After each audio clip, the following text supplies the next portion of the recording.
다이어트를 실패할 때 다들 내가 의지가 많이 약해서 그래 라고 많이 생각하시는데요. 절대 아닙니다. 이유는 바로 따로 있어요. 많은 분들이 다이어트 방법을 알아도 또 본인이 선택한 다이어트 방법대로 식단을 지키고 목표한 운동을 하기가 참 어렵죠.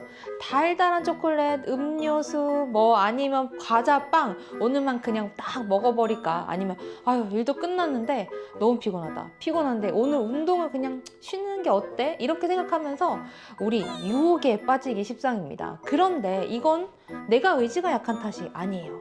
즉 바로 내 탓이 아니라 바로 뇌 탓입니다. 뇌의 호르몬인 도파민과 세로토닌 탓인데요. 다이어트 방법은 알겠는데 의지로 해내기가 힘들다고 하는 분들을 위해 엄청난 의지 없이도 살을 뺄 수 있는 뇌 호르몬 다이어트 방법 알려드릴게요. 본격적인 이야기를 하기 전에요. 구독, 좋아요, 알림 설정 부탁드리고요. 구독은 큰 힘이 됩니다. 감사합니다. 우리가 무언가를 선택할 때요, 뇌에는 신경 전달 물질인 도파민과 세로토닌에 의해서 많이 좌우됩니다. 즉, 이 사실을 간단히 정리를 해보면 도파민과 세로토닌을 잘 컨트롤한다면 내 의지에 상관없이 다이어트에 성공할 수 있다는 거죠. 우리 몸을 자동차라고 했을 때요, 이 뇌과학에서 흔히 도파민은 이 자동차의 엑셀레이터 역할을 한다고 합니다. 그러니까 아무도 없는 고속도로 우리 운전할 때 이 엑셀 신나게 밟으면 속도가 쭉쭉 올라가면서 마구마구 달릴 수 있잖아요. 즉 도파민은 신경계를 활성화해서요, 짜릿한 즐거움을 만드는데요. 그래서 별명이 뭐냐? 바로 쾌락 호르몬이라고 합니다. 반면 세로토닌은요, 자동차의 브레이크라고 할 수 있죠. 우리가 이 느끼는 행복감이 빠르게 달릴 때만 나오는 게 사실 아니에요. 왜냐하면 우리 빠르게 달리다 보면 주변 환경을 즐길 수도 없을 뿐만 아니라 바로 옆에 타고 있는 가족이나 친구, 심지어 이 차를 운전하고 있는 나 자체도 나를 돌볼 여유도 없게 됩니다. 또 이 세로토닌은요, 우리가 도파민 분비로 과속으로 달리려고 할 때, 그래서 이를 딱 제어해서 이러지 마, 천천히 가보자 하는 호르몬이에요. 이렇게 천천히 가다 보면 이 들판에 있는 꽃도 막 보고요, 바다가 딱 나오면 잠시 길가에 딱 멈춰서 바다 소리도 막 듣고 할 수 있는 거죠. 즉 세로토닌은요, 이렇게 평온함과 안정감을 느끼게 하는 이 부드러운 기분 안정제로요, 행복 호르몬이라는 별명이 있어요. 도파민은 상황에 따라서 이 행동을 유도해서 이런 즉각적인 보상을 추구하게 하고요, 이 세로토닌은 이 행동에 제동을 걸면서 장기적인 결과를 고려하도록 하는 이 인내심을 담당하게 되는 거죠. 그래서 이 두 호르몬을 잘 조절하고 다이어트에 이용하면요, 정말 저절로 살이 빠지는데요. 구체적인 방법에 대해서 얼른 설명드릴게요. 첫 번째, 바로 좋은 도파민 보상 높이기입니다. 도파민은요, 보상회로에서 중요한 역할을 하는데요. 그렇기 때문에 이 보상, 즉 즐거움 위해서 단기적으로 충동적인 선택을 하게 합니다. 그래서 네이처지에 실린 연구에 따르면요, 도파민은 을 할 때 350%가 증가했고 게임을 할 때는요 30에서 한 50%가 증가했다고 해요. 그렇다면 우리가 음식을 먹을 때는 얼마나 도파민이 올랐을까요? 음식을 먹을 때는요 도파민이 50%나 증가했다고 합니다. 즉 우리가 도파민 과분비로 중독, 게임 중독에 빠졌다는 이야기를 하는데요, 음식을 먹을 때가 게임을 할 때보다 도파민이 사실 더 많이 분비된다는 사실, 참 재밌는 사실이죠. 우리가 식사를 조절할 때 도파민 호르몬을 조절하는 것이 중요하다는 의미이기도 한데요. 예를 들어 다이어트를 잘 하다가 달달한 게 땡길 수 있잖아요. 오늘은 스트레스 많이 받았으니까 단 거 한번 먹어볼까? 하면서 달달한 걸 딱 먹는 순간 이 보상회로가 탁 켜져서 돌아가요. 그러면은 이 보상회로가 돌아가면서 도파민이라는 게 그래 잘했어 하면서 보상을 해줍니다. 그러면 우리 뇌는 우와 기분 너무 좋은데? 이런 쾌감을 느끼게 돼요. 한 번씩 도파민을 맛보다 보면 달달한 것이 땡기거나 이 스트레스를 막 받을 때요, 단 것을 그냥 먹으면 되지 하면서 또 별다른 노력 없이 행복해진다는 걸 이미 뇌가 학습해버렸어요. 이미 알아버렸다는 거죠. 그래서 계속해서 스트레스 받으면 단 거 먹고 조금 기분 좋네? 다시 스트레스 받고, 이런 행동을 반복하려고 합니다. 또 다른 한 가지 예를 들어보면요, 운동을 매일 하다가 오늘은 아침에 탁 알람 소리를 깼는데 오늘은 그냥 하루 쉴까? 하면서 이불 속에 딱 들어가서 베개 얼굴을 탁 파묻잖아요. 그러면은 우리 뇌는 또 도파민이 분비돼서 행복을 느낍니다. 여기서도 문제는요, 도파민이 내성이 생긴다는 건데요. 이 내성이 생기면 이미 이전의 보상에는 점점 무뎌져요. 그래서 더 단 것들로 내가 기뻤다면 더 단 것들, 아니면 내가 기름진 걸로 먹어서 기뻤다면 더 기름진 것을 먹어야 쾌감을 느끼게 만들고요. 처음에 운동을 안 하기로 우리가 도파민이 분비됐다 하면은 운동을 안 하는 것만으로 보상이 안 되는 거예요. 그러면 이제 누우는 거예요. 아유, 누우니까 너무 좋다. 누워야만 또 도파민이 나오고, 근데 누워서도 안 된다 하면 누워서 넷플릭스 보면서 팝콘이나 막 기름진 거를 먹어야 우리가 도파민이 나오는 거죠. 더 쉽고 강렬한 보상을 반복하려고 하기 때문에 나쁜 습관이 자리 잡게 돼서 살이 내 의지와 상관없이 찌게 되는 겁니다. 그렇다면 우리가 계획한 식단과 운동을 포기하지 않고 다이어트를 성공하는 방법은요, 우선 이런 내성 도파민을 끊어내는 거고요. 다음으로는요, 내성이 없는 좋은 도파민을 분비시키면서 도파민을 다이어트에 맞춰서 컨트롤하는 거죠. 내성이 없는 도파민은요, 우리가 달성 가능한 목표를 딱 세우고요, 목표를 달성했을 때 보상으로 분비되게 됩니다. 예를 들어 우리 아무 목표 없이 아침마다 7시에 일어나는 것은 뭐 도파민이 크게 분비되지 않을 수 있어요. 그냥 매일 아침에 일어나는 거 오히려 힘들고 하기 때문에 도파민이 나올 게 없잖아요. 그런데 매일 아침에 7시에 일어나는 것을 우리가 목표로 세우는 거예요. 의식적으로요. 그런데 내가 아침 7시에 딱 일어났다. 작은 성취가 정말 중요하거든요. 그렇게 성취했다면 우리 뇌에서 이러한 성취감 때문에 도파민이 팡 하고 분비가 됩니다. 그래서 단계적으로 목표 달성이 쉬워 보이는 이 사소한 것부터요, 목표를 딱 세운 다음에 딱 달성하면은 내성이 없는 도파민으로 보상을 받으면서 다이어트를 계속하게 되는 추진력을 얻게 되는 겁니다. 그래서 저는 당 중독 환자분들이 찾아오시면 무조건 성공하게 하기 위해서 내성 없는 도파민 분비를 위한 3주 식사법을 알려드렸는데요. 많은 분들이 해보시고요. 원장님 저 정말 도움받았어요 하셨던 식사법이거든요. 그래서 이거 도파민 분비하는 식사법 알려드릴게요. 첫 번째로는요, 식사 시에 밥을요, 반 공기만 적게 먹기를 목표로 한번 세워보시고요.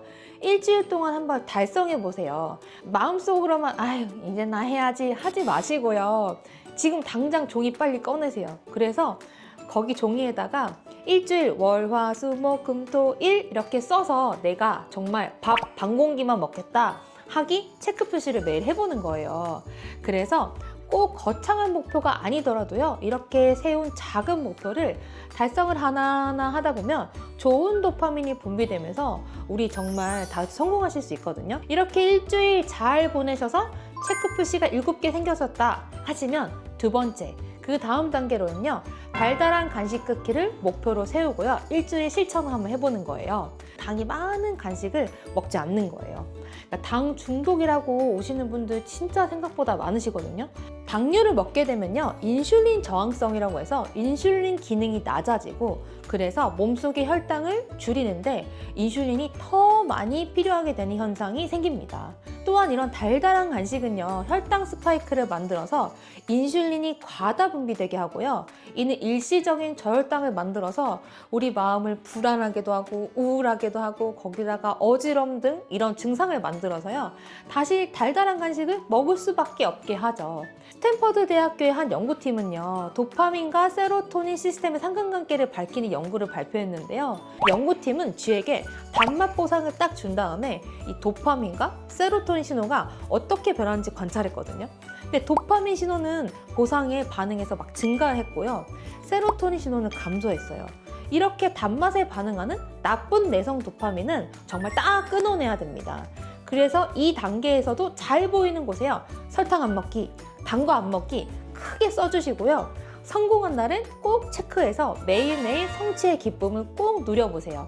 이렇게 목표 달성만으로도 내성 없는 도파민을 많이 얻으실 수 있는 겁니다. 세 번째는요, 우리 3주차 과제인데요, 칼로리가 적은 음식을 먹되 너무 극단적인 식단을 하지 않기입니다. 모든 영양소는 적절하게 골고루 섭취하면서 칼로리를 적게 드셔야 합니다. 내가 균형 잡힌 식사를 했는지도 이 일주일 체크표를 만들어서 꼭 실천해 보세요. 이렇게 3주를 딱 시행한다면요, 내성 없는 도파민 분비가 잘 되면서 다이어트 식단 조절에 분명 도움을 받으실 겁니다. 추가적으로요, 이 내성 없는 도파민 분비를 위한 3주 운동법이 있어요. 근데 운동도 마찬가지로 실천 가능한 단계적인 목표를 세우고 하나씩 달성해 나가면 도파민을 얻을 수 있는데요. 매일 2시간씩 운동하기. 이거 정말 실천 가능한가요? 웬만한 사람은 어렵죠. 이렇게 어려운 것보다는 15분씩 옆 사람과 대화를 못할 정도로 빠르게 걸어서 출퇴근하기. 또 아니면 계단을 오르내리고 엘리베이터 사용을 안 하기. 아침에 스트레칭을 하기 등등 내가 스스로 실천할 수 있는 목록을 만들어서 딱 3주만 시행해보세요. 우리 내성 없는 좋은 도파민 뿜뿜 하실 수 있습니다. 다음은요, 바로 세로토닌 얘기를 할 건데요. 이 세로토닌은요, 장기적으로 잔잔한 행복을 느끼게 해주는 호르몬입니다. 쉽게 말해서 소확행을 즐긴다는 사람들이 바로 세로토닌이 좀 더 분비되는 사람이라고 생각하시면 되겠습니다. 세로토닌은요, 잔잔한 행복을 느끼게 해주기 때문에 동기부여를 일으키게 해주고요. 또 스트레스 지수를 낮춰주는 호르몬 중 하나예요. 또한 이렇게 기분뿐만 아니라 식욕, 수면, 기억력, 학습에도 중요한 영향을 미치는 신경 전달 물질입니다. 햇볕을 충분히 쬐면 분비량이 늘어나게 되는데요. 가을과 겨울에 자연광이 부족해지면요, 뇌에서 세로토닌 생성이 아무래도 감소합니다. 그러면서 자연스럽게 우울한 기분이 들 수 있어요. 그래서 이거를 계절성 우울증 아니면은 겨울 우울증이라고 하는데요. 그것이 또 전부가 아니고요.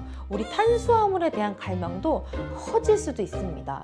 그래서 세로토닌이 식욕 조절에 중요한 역할을 하기 때문에 일종의 음식 강박 증상이 나타날 수도 있어요. 그래서 세로토닌에 민감한 분들은 겨울에는 설탕에 대한 갈망이 커지기도 해요. 이런 이유로 다이어트를 하시는 분에게 세로토닌은 가짜 식욕을 막아주는 걸로 알려져 있습니다.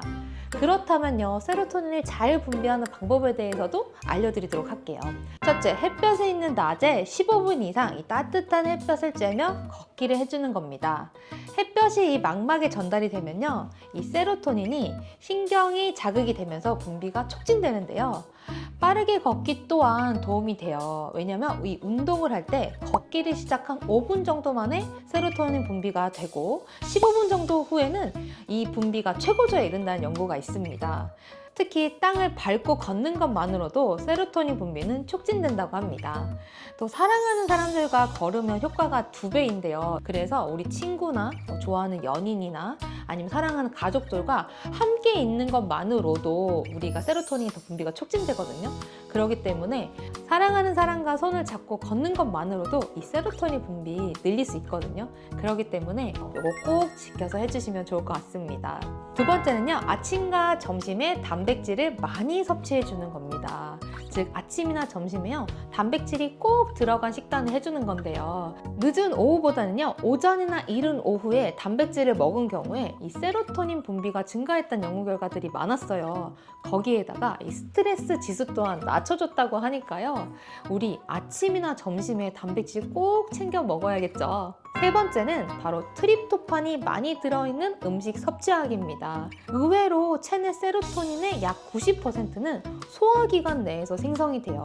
그만큼 먹은 음식이 세로토닌에 미치는 영향이 아주 큰데요. 세로토닌 분비를 돕는 트립토판을요, 많이 먹으면요, 우리 세로토닌 분비에 도움이 되겠죠. 트립토판은요, 우리 몸이 스스로 만들어내지 못하는 필수 아미노산인데요. 그러므로 음식으로 꼭 섭취를 해야 합니다. 그래서 트립토판이 많이 들어있고 또 다이어트에 도움이 될 수 있는 음식 3가지를 뽑아봤는데요. 첫 번째는 치즈예요.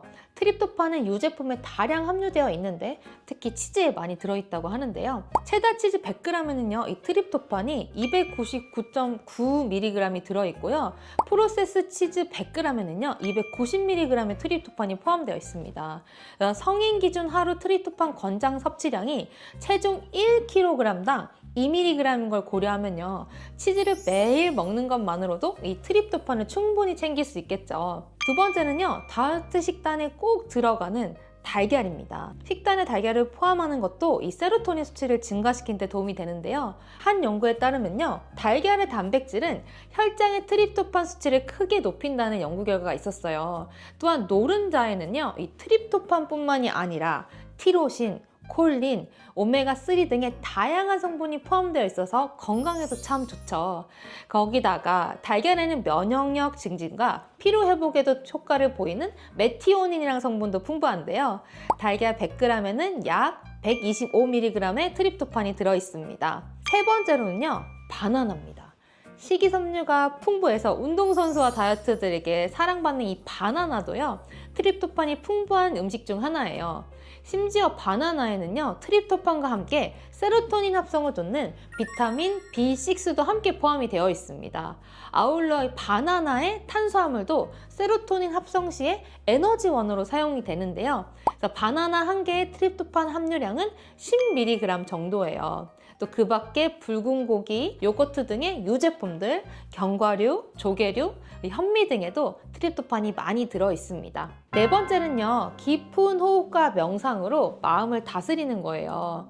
천천히 숨을 들이쉬고 내쉬고 하는 활동들, 그러면서 생각을 비우는 명상도 이 세로토닌 분비량을 늘리는 간단한 방법입니다. 우리 하루 종일 받았던 업무 스트레스, 사람 관계 스트레스 많을 수 있죠. 이것을 명상과 함께 잔잔한 음악을 함께 들으면서 우리 마음을 평안하게 가라앉히고 관리하면 더욱 효과적인데요. 심호흡과 함께 천천히 온몸의 근육을 이완한다는 생각으로 명상을 해주시면 좋습니다.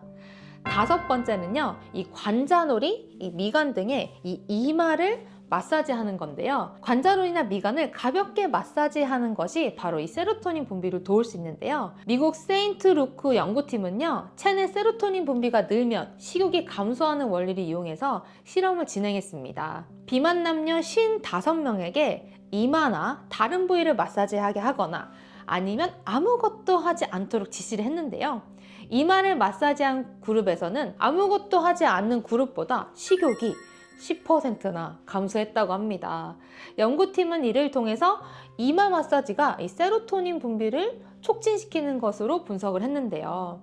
그렇기 때문에 내가 뭔가 스트레스를 받거나 뭐가 먹고 싶거나 할 때 이마를 쫙 하면은 행복 호르몬 나와라 하면 되겠죠. 지금까지 무조건 살 뺄 수 있는 다이어트 방법 7가지에 대해서 설명을 드렸는데요. 사실 그것을 잘 지킬 수 있는 방법이나 뇌신경 전달 물질을 컨트롤할 수 있는 방법에 대해서 하나하나 알려드렸어요.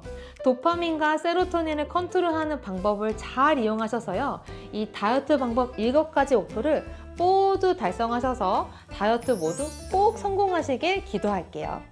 오늘 영상이 재밌고 즐거우셨다면 구독, 좋아요, 알림 설정 부탁드리고요. 저희는 꼭 다시 만나요. 안녕.